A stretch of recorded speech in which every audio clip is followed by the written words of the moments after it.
Принцип эволюции. Лично я не знаком с теорией эволюции Дарвина, ни с какой-либо другой теорией происхождения человека непосредственно, кроме того образа, который очевидно произрастает из предложенной картины мира. На самом поверхностном уровне понимания такого выражения, без захода в основы самой теории, мне приходилось слышать, что Дарвин полагал то, что человек произошел от обезьяны.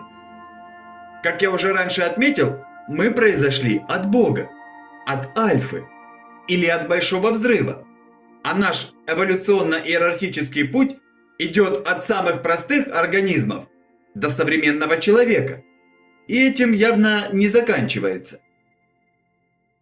Для меня очевидно, что многие из людей в ближайшем эволюционно-иерархическом родстве произошли от обезьян и голубей, многие от ленивцев и лошадей, многие от свиней и гусей, многие от барсуков, мышей, крыс, лисиц и так далее, если говорить об эволюции присутствия, что суть иерархии. Чтобы разрушить все ваши сомнения на этот счет, предлагаю эксперимент. Понаблюдайте вокруг себя и попробуйте найти сходство на лицо у окружающих вас людей. Ответьте себе на вопрос, на кого из животных они похожи.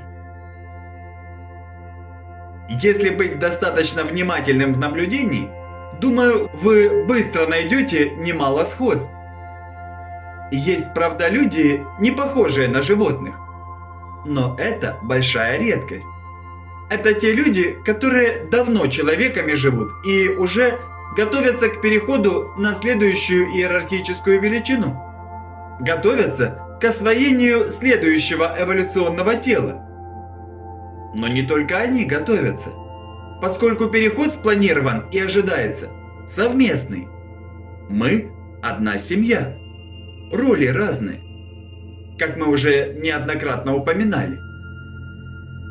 А вот если ставится вопрос происхождения человека, подразумевая происхождение человеческого тела, то это тот самый вопрос, на который нельзя отвечать, ибо такой вопрос изначально считается глупым, поскольку ответ на него состоит из постановки нескольких других вопросов и предполагает комплексное рассмотрение. На сегодняшний день глупо отождествлять себя с телом, с куском мяса. Я не тело, я не мясо. Тел разных у меня было больше, чем вообще возможно кому-то тем самым телом представить. Нет никакого человеческого тела, в кавычках.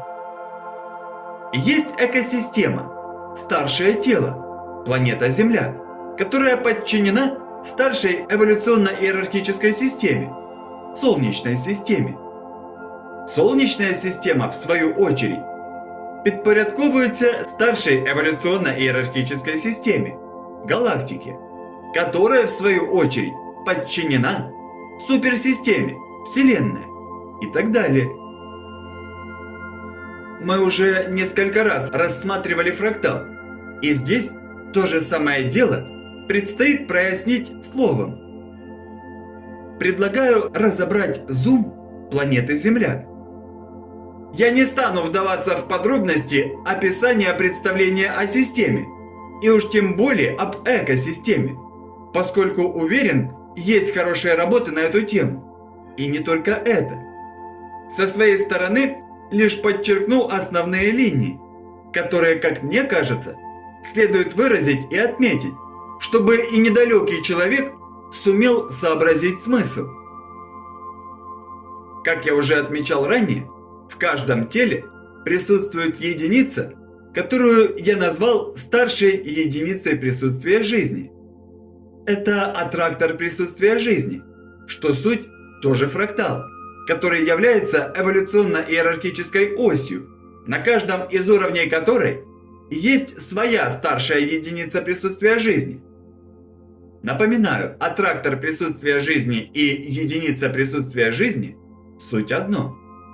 Так вот, планета Земля – это экосистема, которая содержит в себе фрагмент фрактала, единицы присутствия жизни, размером от аттрактора присутствия жизни самой планеты до мельчайшей единицы присутствия жизни, которая собой содержит планета, то есть до самого начала всякого существования, до единицы нулевого значения. Я есть начало и конец. Начало у всех одно, конец разный, одинаковый в потенции. Так вот, аттрактор присутствия жизни или единица присутствия жизни планета Земля – это начало с концом уровня ответственности планета Земля, которая содержит в себе все единицы присутствия жизни в теле, которые содержат эволюционно-иерархический порядок от альфы до омега, от начала до конца, коим является эволюционно-иерархическая старшая единица, то есть планета Земля. Единица экосистема, как и любая другая единица-система, предполагает содержание в себе целой системы единиц, которые также могут являться системами или составлять системы меньшего эволюционно-иерархического порядка. А поскольку мы живем в сложном фрактале, то, несомненно, единицы, составляющие систему, являются системами меньшего эволюционно-иерархического порядка. Более того, это также значит, что в экосистеме планеты Земля существует весь эволюционно-иерархический порядок, от самого начала, от альфы, до конца, до омеги, коим является Земля в разбираемом срезе. Уточню, эволюция – это про тело, иерархия – это про состояние присутствия.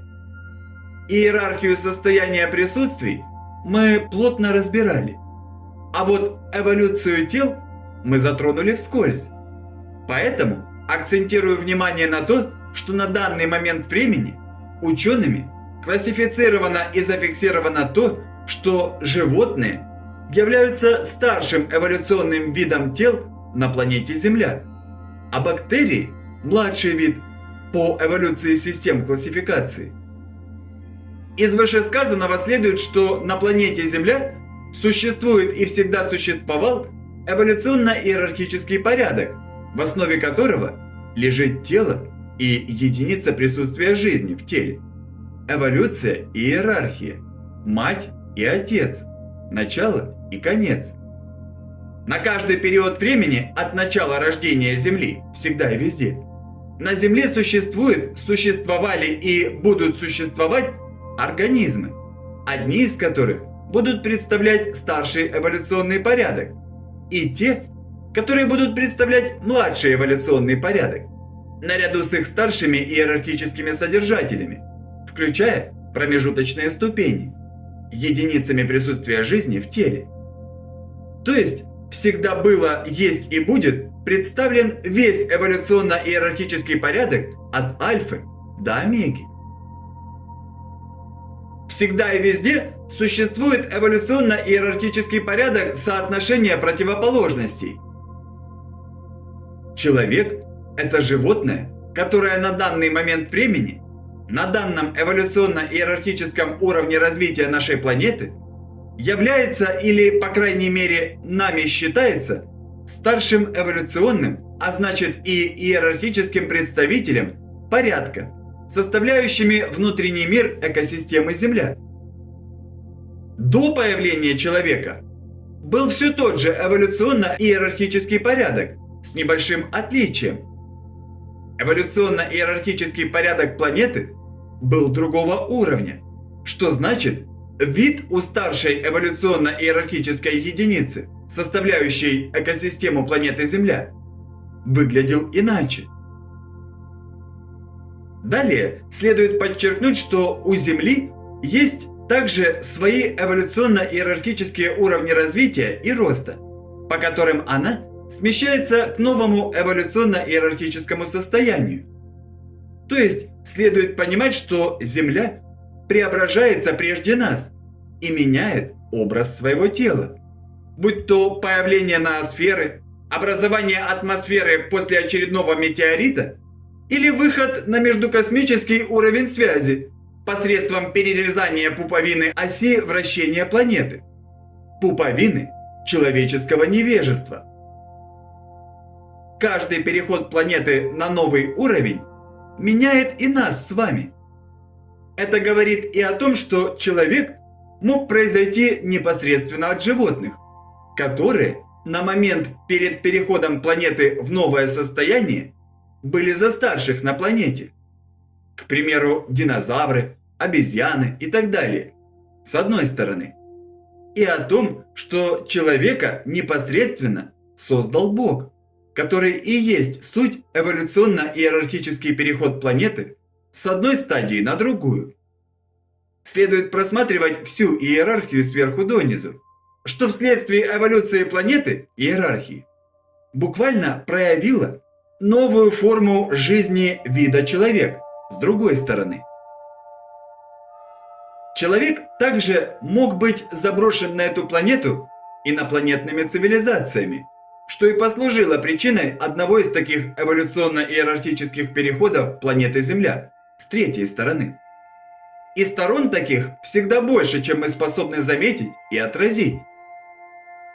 А ответом на изначально невежественный вопрос будет уместным считать все варианты ответов правильными, которые так или иначе помещаются в пределы границ допустимого по версии разумности настоящего времени с точки зрения старшего эволюционно-иерархического представителя вида жизни системы жизни, какой бы она ни была. Ну а для остальных, по вере вашей, дано будет вам. Многие из нас, людей, давно чувствуют, переживают, а некоторые даже говорят о том, что планета переходит в некоторое иное состояние. С этим явлением также связывают смену эры, переход в эру Водолей. Можно отрицать, можно сомневаться. По себе скажу. Друзья, мы меняемся.